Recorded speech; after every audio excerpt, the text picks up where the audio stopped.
So, if you are an introvert, you would know how scary it is when people come and talk to you.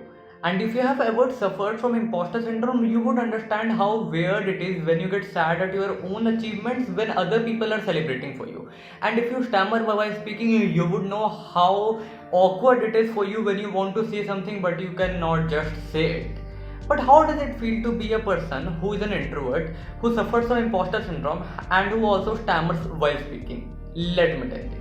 So hi, I am Aryan and I am the person जो एक introvert भी है, जो imposter syndrome से भी सफ़र करता है और वेरी एविडेंटली जो बोलते हुए स्टैमर भी करता है। तो ऑनेस्टली मैंने आज तक जितने भी कॉन्फेशन वाली वीडियोस बनाई है उसमें से I care about only one thing, और वो ये है कि मुझे जो चीज़ एक्सप्रेस करनी हो वो चीज़ ढंग से एक्सप्रेस हो जाए। और इस वीडियो में भी मेरा एम वही है। तो देखो, who is exactly an introvert? 100 बंदों के भीड़ में जो बंदा चुपचाप से बैठा रह जाए वो बंदा इंट्रोवर्ट।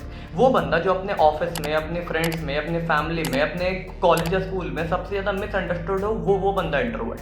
वो बंदा जिसके adjectives dumb, rude, selfish, arrogant ये सब हो, वो बंदा एक इंट्रोवर्ट। वो बंदा जो इंसान होते हुए भी अपने आसपास वालों से एलियंस जैसा ट्रीटमेंट ले, वो बंदा इंट्रोवर्ट। देखो, पर्सनली मैं इंट्रोवर्ट हूँ। In real life I am an introvert at its peak. मतलब तुम मेरे से कैमरे के सामने बोलने वालों, I can speak for hours. तुम मेरे से चैट पर बातें कर लो, I can speak for hours. I can even do public speaking, but it is just that कि मैं 5 बंदों के बीच में बैठ के फालतू की बातें कर नहीं सकता। वहां पर मैं खतरनाक वाला इंट्रोवर्ट हूँ। And I just can not tell you how tough it is to live in a society जहां पर इंट्रोवर्ट्स की एक्सेप्टेंस जीरो है। एक तो तुम्हारे सामने मान लो 5 बंदे बैठ के बात कर रहे हैं। एक तो भाई मेरे को वहाँ पर जाने से पहले होती है बहुत ज़्यादा एंग्जाइटी कि मैं वहाँ पर जाऊँ ना जाऊँ। फिर भी तुम अपने मन को बहुत ज़्यादा मार के वहाँ पर जाते हो कि ठीक है यार, लोग बैठे, मैं भी जाता हूँ वहाँ पर बैठने। तुम वहाँ पर बैठने जाते हो, फिर वो लोग तुम्हें पिंच करना स्टार्ट करते हैं, भाई तू भी बोलना, भाई तू भी बोलना, भाई तू भी बोलना, बोलता क्यों नहीं है। और फिर तुम्हें होने लगती है बहुत ज़्यादा एंग्जाइटी। अगर तुम एक इंट्रोवर्ट नहीं हो तो तुम इस बात को कभी नहीं समझ पाओगे कि 5 बंदों के बीच में जाके बैठने से क्या एंग्जाइटी होती है। और अगर तुम इंट्रोवर्ट हो तो तुम बहुत अच्छे से समझ रहे होगे कि ये एंग्जाइटी क्या होती है। अगर कॉल पर किसी बंदे से बात करनी हो तो फिर भी एक बार को ठीक है, लेकिन अगर वो कॉल वीडियो कॉल हुई फिर तो भाई हालत खराब हो जाती है। लोग कहते हैं कि भाई तू शब्दों से खाली क्यों हो जाता है, ऐसे तो तू बहुत बोलता है, वीडियो कॉल पे क्या हो जाता है। But it is just that, वैसा ही हो जाता हूँ मैं। और इसके चक्कर में मैंने आज तक अपने सारे के सारे दोस्त खो दिए। Literally at this point of time मेरे पास सिर्फ एक दोस्त है जिससे मैं बात करता हूँ, बाकी कोई नहीं है। स्कूल के दोस्त मेरे सारे छूट गए। वाई? बिकॉज अब स्कूल के दोस्तों से बात करने के लिए कोई कॉन्टेक्स्ट नहीं है, क्योंकि मैं कॉलेज में आ गया हूँ। और without context I just can not talk, क्योंकि मैं इंट्रोवर्ट हूँ। मैं अगर उनको कॉल कर भी लूँ तो लिटरली 2 मिनट बाद मेरे मन में आता है यार अब क्या बोलूँ। लेकिन वो लोग समझते हैं कि भाई तो बड़ा आदमी हो गया, ये हो गया, वो हो गया। गलती उनकी भी नहीं है, but it is just that कि यहाँ पर ना हमारे सोसाइटी में इंट्रोवर्ट्स की एक्सेप्टेंस ऑलमोस्ट जीरो है। और फिर कभी कभी अगर इमोशनल इम्बैलेंस होता है या फिर कुछ बुरा होता है, when I want to talk to people, या फिर कुछ भी होता है, फिर मैं अपने फोन की कॉन्टैक्ट देखता हूँ तो फिर दिखता है कि यार किससे बात करूँ, क्योंकि हर बंदा तो छूट गया ना। क्योंकि सबको ऐसा लगता है कि मैं सेल्फिश हूँ बिकॉज मैं किसी से रेगुलरली बात नहीं करता। अब मैं किसको क्या ये समझाऊँ कि मैं सेल्फिश हूँ इसलिए मैं रेगुलरली बात नहीं करता? ऐसा नहीं है। मैं रेगुलरली बात इसलिए नहीं करता क्योंकि मैं इंट्रोवर्ट हूँ, क्योंकि मैं बात नहीं कर पाता हूँ। But that does not mean कि जब हमें एक दूसरे की नीड पड़े तो हम काम नहीं आ सकते। पर मैं किसको क्या ही समझाऊँ। और इसीलिए शायद कैमरा मेरा बेस्ट फ्रेंड है। और हमारे साथ ना उल्टा ही होता है। जब लोगों को गुस्सा आता है वो एकदम शाउट करते हैं, चिल्लाते हैं। मुझे जब भी गुस्सा आता है मैं और उल्टा शांत हो जाता हूँ। भले रेयरली आता है पर जब भी आता है मैं उल्टा शांत हो जाता हूँ। तो भाई यही कहानी है कुछ। और भाई उसके बाद हमें सुनने को मिलती बातें कि ये बंदा तो डम है, देखो ये कुछ बोलता ही नहीं है। तो भाई अगर हम कुछ बोलते नहीं ना तो इसका मतलब ये नहीं कि हम डम है या फिर हमें चीज़ों की समझ नहीं है। इसका मतलब बस ये है कि क्या हमारा नेचर है। या फिर लोग कहते हैं तो कितना बड़ा एरोगेंट आदमी देख लो। तो भाई ऐसी बात नहीं कि हम कुछ बोलते नहीं है तो हम में एम्पैथी नहीं है। पर्सनली मुझ में इतनी एम्पैथी जितनी होनी भी नहीं चाहिए। But it is just that कि we can not express. It is also not that कि we don't want to express. It is just that कि वी कैन नॉट एक्सप्रेस। और ये हम हैं, ये हमारा नेचर है। लोगों को एक्सेप्ट करना पड़ेगा कि ऐसे लोग भी एग्जिस्ट करते हैं। और पता है मैं ना हमेशा से इतना बड़ा इंट्रोवर्ट था नहीं।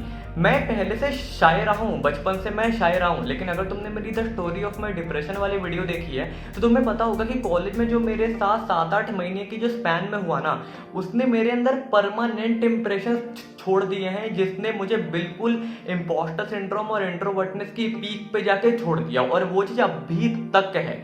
तो अगर भाई इम्पोस्टर सिंड्रोम की बात कर लेते हैं, मुझे पिछले 2 महीने से मैंने रील्स बनाने का, शॉर्ट्स बनाने का, मैंने आज तक क्यों नहीं किया? Impostor syndrome. जब मुझे ज्ञानी ने शाउट आउट दिया था तो मैंने लिटरली सिर्फ और सिर्फ 2 बंदों को बताया था। क्यों? Impostor syndrome. वेदांत से पॉडकास्ट मेरी 1 महीने पहले शेड्यूल हो रखी थी, लेकिन मैंने आज तक किसी को क्यों नहीं बताया? Impostor syndrome. मैं इंस्टाग्राम पे कुछ भी अपडेट क्यों नहीं करता? Impostor syndrome. मैं एक क्लब हाउस पे कोई रूम क्रिएट क्यों नहीं कर पाता? Impostor syndrome. इम्पोस्टर सिंड्रोम एक ऐसा घटिया अजीब सा स्टेट है ना, जहां पर तुम्हें पता ही नहीं होता कि अपने अचीवमेंट्स पर खुश होते कैसे हैं। जब तुम्हारे साथ कुछ भी अच्छा होता है ना, तो तुम खुशी छोड़ो, तुम उल्टा सैड हो जाते हो, तुम्हें एंजाइटी होने लगती है। और मुझे अभी ये बात बोलते हुए भी एंजाइटी हो रही है। इम्पोस्टर सिंड्रोम इतनी ज़्यादा खतरनाक चीज़ है, और इसके ऊपर लोग तुम्हें बोलेंगे भाई ये तो कितना सेल्फिश आदमी है, ये तो अपनी बातें कुछ बताता ही नहीं है। तो भाई समझो, इट इज़ नॉट दैट कि I don't want to share, it is that कि I can not share. Imposter syndrome एक सिंड्रोम है, उसको समझो, इसको एक्सेप्ट करो कि लोग ऐसे होते हैं। अगर तुम्हारे आसपास भी मेरे जैसे लोग हैं ना, जो इंट्रोवर्ट हैं या जो इम्पोस्टर सिंड्रोम से सफ़र कर रहे हैं, तो भाई उनको फोर्स मत करो कि बोलो बोलो बोलो बोलो। उनको समझो कि ऐसे लोग होते हैं, ये एक जीने का पैटर्न है। उनको अगर तुम फोर्स करोगे तो हमें टेंशन होने लगता है, हमें पसीना आने लगता है, हमें एंजाइटी होने लगती है। इस बात को एक्सेप्ट करो कि हमारे जैसे लोग होते हैं। हर बंदा बोलने वाला नहीं होता है, हमें जब नीड पड़ती है हम तब बोलते हैं। कैमरे के सामने देख लो, इतना बोल रहा हूँ ना, लेकिन जब नहीं बोलना होता तो नहीं बोलना होता। तो तुम्हारे अगर आसपास के लोग हैं तो समझो। और भाई इसके ऊपर आती मेरी स्टैमरिंग। देखो, स्टैमरिंग के पर्सनली मुझे कभी घंटा कुछ फर्क नहीं पड़ा, लेकिन स्टैमरिंग मेरे इंट्रोवर्टनेस में बहुत ज़्यादा कंट्रीब्यूशन करती है। और वो कैसे?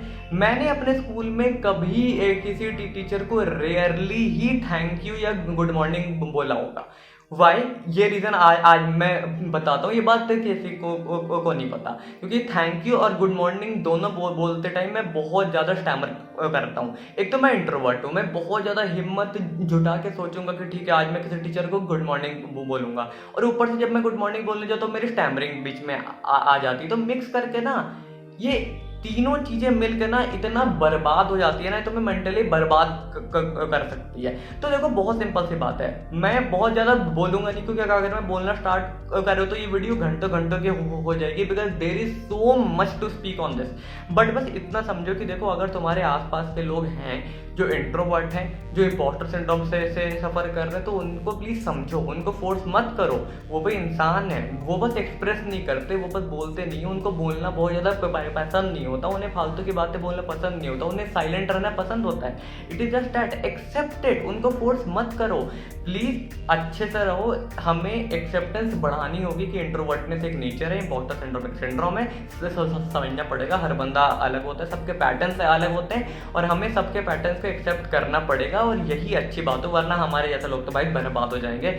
लिटरली मैं पागल हो जाता हूँ। और अभी रिसेंट पास्ट में कुछ चीज़ें मेरे साथ एक्सट्रीम हुई है, इसीलिए मुझे ये वीडियो बनानी पड़ी to vent out my feelings कि भाई इंट्रोवर्ट हूँ, पागल नहीं हूँ जो तुम मुझे बोलोगे बोलो बोलो बोलो बोलो। मुझे पता है मुझे कब बोलना है, मुझे पता है मुझे कब नहीं बोलना है। इट इज जस्ट दैट कि I prefer to remain more silent.